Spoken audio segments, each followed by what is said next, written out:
Welcome to 108 news Telugu బులెటిన్ల ముందుగా headlines.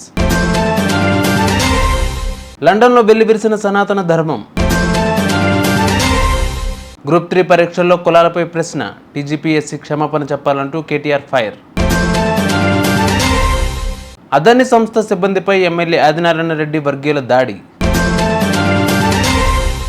500 యూనిట్ల వరకు వారికి విద్యుత్ ఫ్రీ. మంత్రి సవిత వెల్లడి.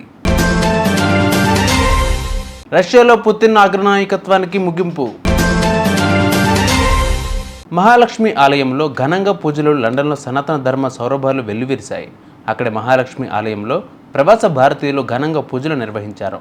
స్వామి అమ్మవార్ల కళ్యాణోత్సవాన్ని వైభవోపేతంగా జరిపించారు. ఈ సందర్భంగా అర్చకులు శాస్త్రోక్తంగా కళ్యాణ కృతువును చేపట్టారు.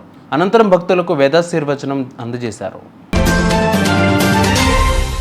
గ్రూప్ 3 ప్రశ్న పత్రంలో తక్కువ కులం, ఉన్నత కులం అనే పదాలు వాడారని డాక్టర్ ఆర్ఎస్ ప్రవీణ్ కుమార్ చేసిన ట్వీట్పై కేటీఆర్ స్పందించారు. టీజీపీఎస్సీ ఏ రకమైన కులతత్వ ఎజెండాను ప్రోత్సహించడం సిగ్గుచేటు. దీనిపై కమిషన్ రాష్ట్ర ప్రజలకు క్షమాపణలు చెప్పాలి అని అన్నారు.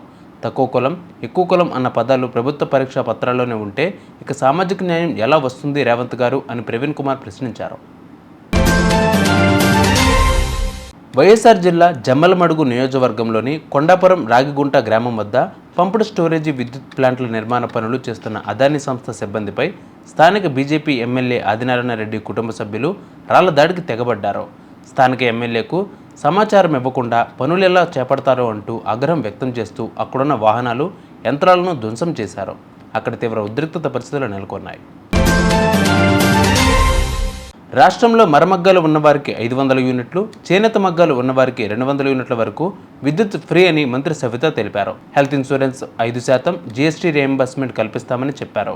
కర్నూలు, విజయనగరంలో చేనేత శాలలు ఏర్పాట్లు చేస్తాం.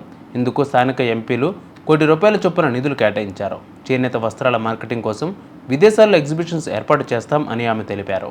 గత 5 సంవత్సరాలలో మరి నా నేతన్నలు, నా బడుగు బడిహీన వర్గాలని చెప్పి ఓటు వేయించుకున్న గత ప్రభుత్వం గురించి మనం అందరం చర్చించాం అధ్యక్ష.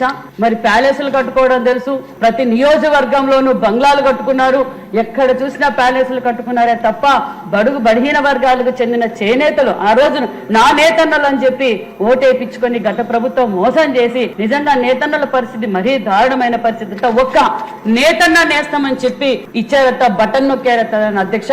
ఆ బటన్ నొక్కిన అసలు సిసలు నేతన్నకు మాత్రం ఎవరైతే పోగుని వస్త్రంగా మార్చి మనందరి మానాన్ని కాపాడుతున్న నేతన్నలను నిజంగా దారుణమైన పరిస్థితి అధ్యక్ష. 86,000 మందికి నేను నేతన్న నేస్తామని చెప్పి ఇచ్చారు. అందులో వైసీపీ కార్యకర్తలు ఉన్నారే తప్ప మగ్గం అంటే తెలియని వారికి, అంటే అక్కడ కూడా నేతలను మోసం చేసిన గత ప్రభుత్వం అధ్యక్ష.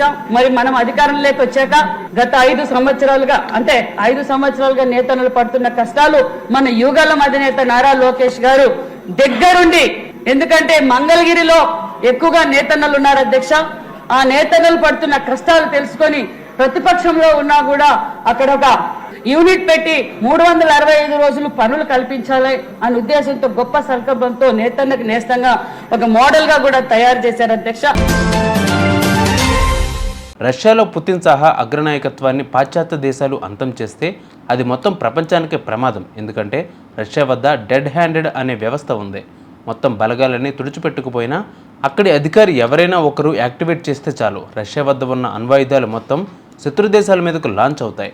తామే పోయేలా ఉంటే అందరూ పోవాలన్న సూత్రంతో సోవియట్ కాలంలో దీన్ని రూపొందించారు. చూసారికి వివరాలు బులెటిన్ అప్డేట్స్. మరిన్ని అప్డేట్స్తో మళ్ళీ మేము ముందుకు వస్తాను. అంతవరకు కీప్ వాచింగ్ 108 న్యూస్ తెలుగు.